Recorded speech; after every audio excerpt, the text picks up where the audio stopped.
Hello friends, welcome to my channel નિત્ય English અને હું છું તમારી પ્રિય નિત્યા. અને મિત્રો, આજે સરસ મજાના ટોપિક સાથે તમારી સામે ઉપસ્થિત છીએ. ત્યારે હું તમને કોઈ સારા ગઝલકારની બે પંક્તિઓ યાદ કરી અને આપણા ટોપિકની આપણે શરૂઆત કરીએ છીએ કે નદીની રેતમાં રમતું નગર મળે ન મળે, નદીની રેતમાં રમતું નગર મળે ન મળે, ફરી આ દ્રશ્ય સ્મૃતિ પટ પર મળે ન મળે. નદીની રેતમાં રમતું નગર મળે ન મળે, ફરી આ દ્રશ્ય સ્મૃતિ પટ પર મળે ન મળે. ભરી લો શ્વાસમાં એની સુગંધનો દરિયો, ભરી લો શ્વાસમાં એની સુગંધનો દરિયો, આ મીઠી નજર અને આ ભીની માટીની મહેક મળે ન મળે. નદીની રેતમાં રમતું નગર મળે ન મળે, ફરી આ દ્રશ્ય સ્મૃતિ પટ પર મળે ન મળે. છે ને જોરદાર પંક્તિઓ કે પરિચિતોને ધરાઈને જોઈ લેવા દો, કે પરિચિતોને ધરાઈને જોઈ લેવા દો, ફરી આ મીઠી નજર મળે ન મળે. નદીની રેતમાં રમતું નગર મળે ન મળે, ફરી આ દ્રશ્ય સ્મૃતિ પટ પર મળે ન મળે. ચાલો મિત્રો, આજના ટોપિકની આપણે શરૂઆત કરીએ. અને આજે તમારી માટે બહુ જ ઇમ્પોર્ટન્ટ ટોપિક લઈને આવી છું. જો તમે સ્પર્ધાત્મક પરીક્ષાઓની તૈયારી કરો છો ત્યારે પણ, અને તમને એક બેઝિક લેવલથી વોકેબ વધારવું છે ત્યારે પણ આજનો ટોપિક બહુ જ ઇમ્પોર્ટન્ટ છે. કેમ કે આજના ટોપિકનું નામ છે મિત્રો સિનોનિમ્સ. શું છે ટોપિકનું નામ? ટોપિકનું નામ છે સિનોનિમ્સ. અને આજે આપણે કેટલાક અંગ્રેજી સમાન અર્થી શબ્દો લઈને આવ્યા છીએ. ઓકે, તો ચાલો જોઈએ ફટાફટ એ શબ્દો. સૌથી પહેલા છે ઓનર. OWNER. એને ઓનર એવું બોલાતું નથી, અને બોલાય છે ઓનર. તો ઓનર મતલબ પ્રોપ્રાઇટર. પ્રોપ્રાઇટર આપણે એને પ્રોપ્રાઇટર પણ બોલીએ છીએ, પણ એકચ્યુઅલી એનું પ્રોનાઉન્સિએશન થાય છે પ્રોપ્રાઇટર. શું થાય છે? પ્રોપ્રાઇટર. અને આનો અર્થ શું થાય? તો માલિક. કોઈ પણ વસ્તુના માલિકને ઓનર પણ કહેવાય અથવા એને પ્રોપ્રાઇટર પણ કહેવાય. ઓકે, ચાલો જોઈએ નેક્સ્ટ. નેક્સ્ટ વન છે સાઇટ. સાઇટ. સાઇટના બે અર્થ થાય મિત્રો. સાઇટના અર્થમાં એક થાય સીન અને બીજું થાય સ્પોટ. સીન અથવા સ્પોટ. જુઓ, સાઇટ એટલે દ્રશ્ય. દ્રશ્ય બરાબર છે. આઈ સાઇટ એવું બોલીએ છીએ તો દ્રષ્ટિ પણ થાય, રાઈટ. અને બીજું સાઇટ એટલે સ્થળ થાય. સ્પોટ એટલે પણ સ્થળ થાય, બરાબર છે. એનું સીન જોવાલાયક હતો, આપણે એવું બોલીએ છીએ ને સીન. તો સીન અને સ્પોટ એટલે કે સ્થળ અને દ્રશ્ય, અને એક સાઇટ એટલે આઈ સાઇટ તો દ્રષ્ટિ, બરાબર છે. એવો પણ એનો અર્થ થાય છે. ચાલો જોઈએ કોણ છે. Quietly. It is not quit, it is quietly. એટલે કે સાયલેન્ટલી. સાયલેન્ટલી અથવા મ્યુટલી. ચૂપચાપ રીતે, એકદમ શાંતિથી. ચૂપચાપ, શાંતિથી. તો એને કહેવાય ક્વાઇટલી, શાંતિથી, અથવા સાયલેન્ટલી અથવા મ્યુટલી, ચૂપચાપ રીતે, છાનું માનું, શાંતિથી. આ બધા એકબીજાના મહદઅંશે પર્યાય છે. નેક્સ્ટ છે leave. LEAVE. Leave. LEAVE. LIVE એટલે અલગ થાય છે. LIVE નો અર્થ અલગ છે. અહીંયા આપણે જેની વાત કરીએ છીએ LEAVE, જેને કહેવાય છે ગીવ અપ અથવા ક્વાઇટ. ગીવ અપ અથવા ક્વિટ. ગીવ અપ અથવા ક્વિટ. ક્વિટ. QUIT, બરાબર છે. QUIET એ પણ અલગ છે, રાઈટ. જુઓ તમે અહીંયા જુઓ, QUIET ક્વાઇટ એટલે શાંત, અને QUIT એટલે ક્વિટ. અને આનો અર્થ શું થાય? છોડી દેવું, ત્યાગી દેવું, ત્યજી દેવું, બરાબર છે, મૂકી દેવું, એટલે give up. I gave up, મેં છોડી દીધું, રાઈટ. આવો શબ્દ તમે સાંભળ્યો છે. Leave, give up, quit, I quit, એટલે હું આમાંથી નીકળી જાઉં છું, નીકળી જવું, છોડી દેવું, બરાબર છે. ક્વિટ છોડી દેવું, ગીવ અપ છોડી દેવું એટલે લીવ, છોડી દેવું એટલે ક્વિટ. નાના અને એકદમ ઇઝી લાગતા આજે વર્ડ્સ લઈને આવી છું, વોકેબ લઈને આવી છું, જેથી ધીમે ધીમે ધીમે ધીમે ઇઝી કહેવાય ને મિત્રો કે ધીમે ધીમેના સ્ટેપ છે અલ્ટિમેટલી તમને વિન કરાવે છે. ઓકે, તો આપણે એ રીતે જઈએ છીએ. નેક્સ્ટ છે જેનરસ. જેનરસ આ શબ્દ તમે સાંભળ્યો છે. આ બીજો કોઈ રસ નથી, શેરડીનો નથી કે ના મેંગોનો છે, આ છે જેનરસ. અને જેનરસ મતલબ નોબલ. યસ, હવે તમને ખબર પડી ગઈ હશે. અને નોબલ એટલે શું થાય? ઉમદા. શું થાય? ઉમદા.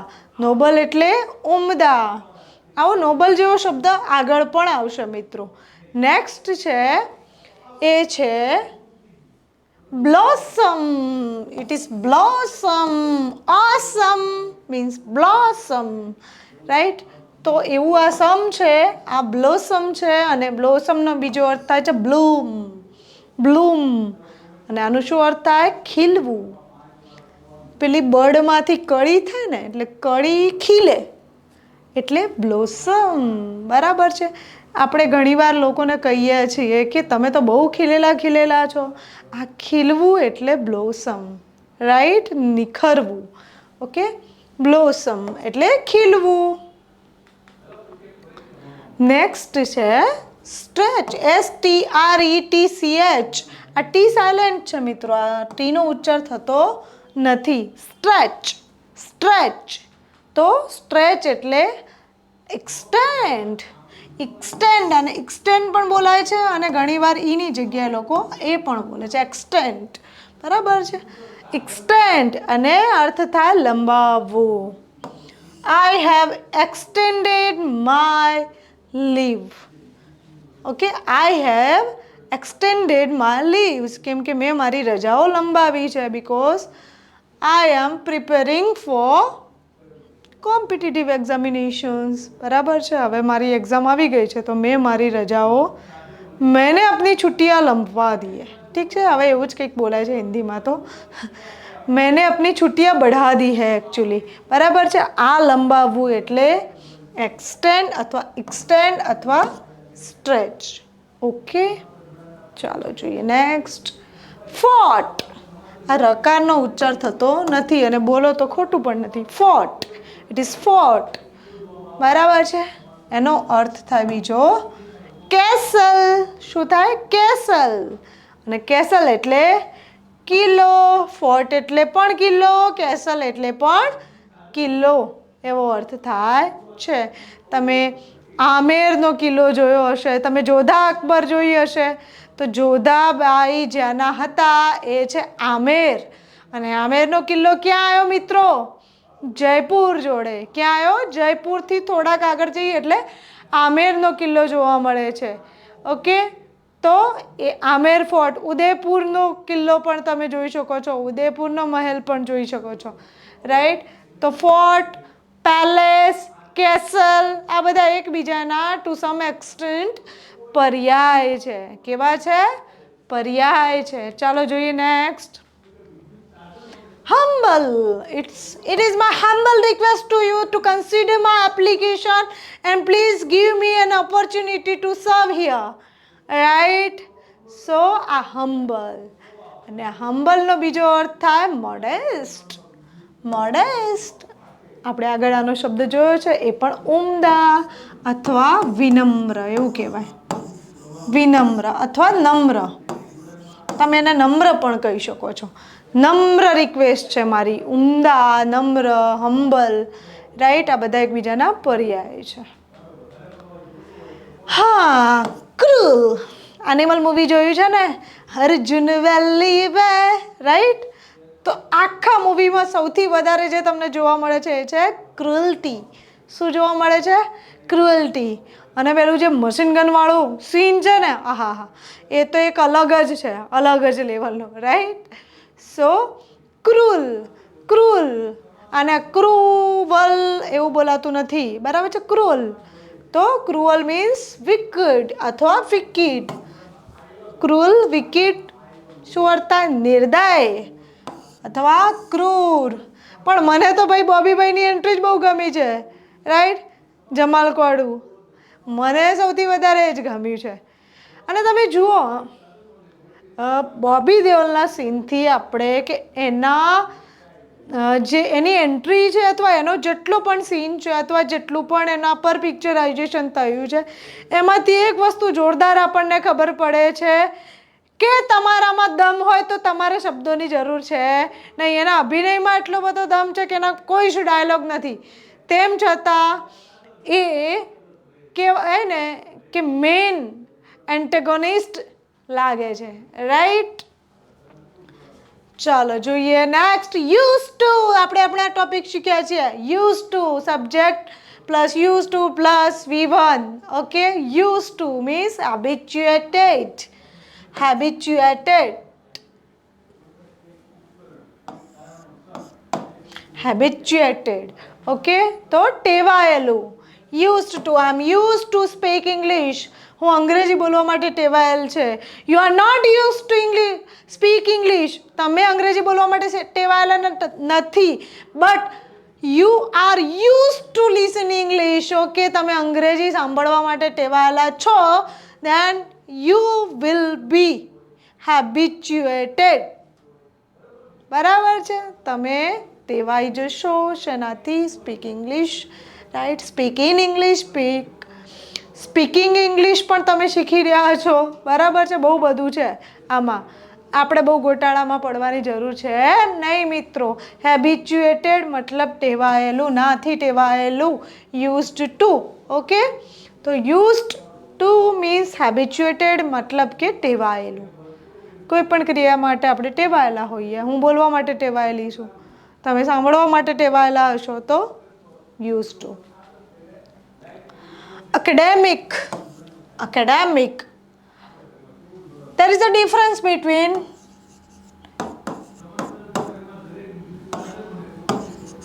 academy and academy. બરાબર છે, આપણે આવો એક ટોપિક લઈને આવીશું. Academic means educational. હવે એને એજ્યુકેશનલ પણ બોલાય છે ને એડ્યુકેશનલ પણ બોલાય છે. હવે આનો ટ્રેન્ડ વધતો જાય છે અને જની જગ્યાએ ડી બોલવાનો, રાઈટ. એડ્યુકેશનલ. એડ્યુકેશનલ જેમ શેડ્યુલ બોલાતું હતું એની જગ્યાએ હવે સ્કેડ્યુલ બોલવાનો ટ્રેન્ડ આવે છે, એવી જ રીતે એજ્યુકેશનલ, એડ્યુકેશનલ બંને એપ્રોપ્રિએટ છે, બંને ઓકે છે. અર્થ થાય છે શૈક્ષણિક. શૈક્ષણિક. Okay, what is the educational qualification? આપણે એવું રિઝ્યુમ બનાવતા ત્યારે ખબર આવું લખતા હતા, બરાબર છે. અને એની જગ્યાએ હવે academic. Okay, academic career, right. તો પણ શૈક્ષણિક. ક્લિયર છે? હવે છે એમ્બ્લમ. શું છે? એમ્બ્લમ. એમ્બ્લમ મીન્સ EMBLEM. એમ્બ્લમ. એમ્બ્લમ. એમ્બ્લમ એટલે એનો સિનોનિમ થાય સિમ્બલ. હવે આમાં આ નહીં સમજાયું હોય પણ આ સમજાશે. સિમ્બલ. સિમ્બલ ચિહ્ન, પ્રતીક. ચિહ્ન અથવા પ્રતીક. Emblem is equal to symbol. Okay, symbol. Okay, monarchy. It's monarchy. Monarchy પણ બોલી શકાય ને, પણ મોનાર્કી અથવા મોનાર્કી ઇટ ઇઝ બેટર. તો કિંગશિપ. અને કિંગશિપ એટલે માલિકીપણું અથવા રાજાશાહી. આપણે એને શું કહીએ? રાજાશાહી. બરાબર. આમ કહેવાય ને કિંગશિપ એટલે કે લીડરશિપ, નેતાને કહેવાય એવું. રાજાની લીડરશિપ એને કહેવાય કિંગશિપ અથવા મોનાર્કી, રાજાશાહી. ઓકે, રાજાશાહી એ બેટર ઓપ્શન, બેટર જવાબ છે એનો. Next is glorious. ગ્લોરિયસ. હવે આપણે આને બોલીએ છીએ ધ ગ્રાન્ડ ભગવતી. કેવી? The grand Bhagwati. અરે ભાઈ, ત્યાં ગ્રાન્ડ છે જ નહીં. It is grand. It is grand. Grand opening. અરે ભાઈ ત્યાં ગ્રાન્ડ ઓપનિંગ થતું જ નથી, ત્યાં થાય છે ગ્રેન્ડ ઓપનિંગ. કેવું થાય છે? Grand opening. So never call GRAND as a grand. It is grand. It is grand. So correct your pronunciation with me. And if you like my channel, please subscribe my channel, like my videos and share my videos. Okay? I'm your Nitya here to correct your English. Okay? So it is grand. It is grand. It is not grand. It is grand. Or splendid. It is splendid means glorious. Okay? मतलब जो होता है भव्य, જોરદાર, જાજરમાન. એટલે ભવ્ય, જોરદાર, જાજરમાન means glorious. Glorious અથવા grand. It is not grand, it is grand. Shahrukh ખાનના મૂવી જોવો ને, grand. It is grand. Splendid અથવા ભવ્ય અથવા જાજરમાન અથવા દેદીપ્યમાન. ઓકે, ચાલો જોઈએ નેક્સ્ટ. એનવી. એનવી અને જેલસી કહેવાય. Envy, jealousy. અને શેક્સપિયર એક ડ્રામામાં કહ્યું છે frailty thy name is woman. Frailty thy name is woman. Okay, અને આ ડ્રામાનું નામ છે એનું Hamlet. Okay, ફ્રેલ્ટી thy name is woman. Okay, તો ફ્રેલ્ટી એટલે પણ જેલસી, ફ્રેલ્ટી એટલે પણ એનવી, એનવી એટલે જેલસી અને જેલસી એટલે ઈર્ષા, દેખાય. આ બહુ જ મોટી ઉધઈ છે, રાઈટ. મનુષ્યના જીવનમાં આ છે ને, એનાથી મનુષ્ય ક્યારે, જો એને નેગેટિવ અર્થમાં લઈએ છીએ તો ક્યારેય પ્રગતિ કરી શકતા નથી. ઓકે, નેક્સ્ટ છે એન્ઝાયટી. એન્ઝાયટી આજકાલ બહુ જ ટ્રેન્ડિંગ વર્ડ છે એન્ઝાયટી. તો anxiety means worry. Yes, let me make it simple for you. So it is worry. Worry. Worry means anxiety. અને ચિંતા ચિતા સમાન. ચિંતા ચિતા સમાન. તો તમારે કે મારે ચિતા પર જતા પહેલા આ ચિંતા છોડી દેવાની છે અને જીવનમાં શાંતિ અપનાવવાની છે. So no anxiety, don't worry. Okay, જો તમને અંગ્રેજી માટે પણ વરી હોય તો don't worry, I am here. Okay, worry એન્ઝાયટીનો અર્થ થાય ચિંતા. Next is feeble. Feeble. there is a difference between feeble and fable. Okay, so here it is FEEBLE. FEEBLE. feeble. Feeble means weak. WEAK, weak. અહીંયા WEEK નથી, અહીંયા છે WEAK means FEEBLE. feeble એટલે નબળું, નબળું. ઓકે મિત્રો, ફીબલ એટલે ઘણીવાર એનો અર્થ પાપાચારી, દુષ્ટ એવું પણ થાય છે. પણ ફીબલનો એક શાબ્દિક અર્થ થાય નબળું, નબળું. humble. It is my humble request to you. It is my humble request to you means modest. એ તો આપણે જાણીએ જ છીએ. અને મિત્રો, કેવો લાગ્યો મારો લેક્ચર? શબ્દની સફરમાં મારી સાથે તમને કેવું લાગ્યું? જો તમને મજા આવી છે તો અને માત્ર તો જ મારા વિડીયોઝને લાઈક કરો, ચેનલ સબસ્ક્રાઈબ કરો, પોતે પણ કરો, મિત્રો પાસે, સંબંધીઓ પાસે પણ ચેનલ સબસ્ક્રાઈબ કરાવો. તમારા પ્રેમની હું આતુરતાથી રાહ જોઉં છું. તમારો પ્રેમ ક્યાં વરસે છે? તો મારી યુટ્યુબ ચેનલમાં કોમેન્ટ સ્વરૂપે વરસે છે. અને તમારો પ્રેમ મારે યુટ્યુબ ચેનલને, મારા વિડીયોઝને લાઈક કરો છો ત્યાં વરસે છે. તો મિત્રો, તમારા પ્રેમની આતુરતાથી રાહ જોઈશ. મળીએ છીએ નવા લેક્ચરમાં કંઈક નવા ટોપિક સાથે. ત્યાં સુધી બાય, નમસ્તે.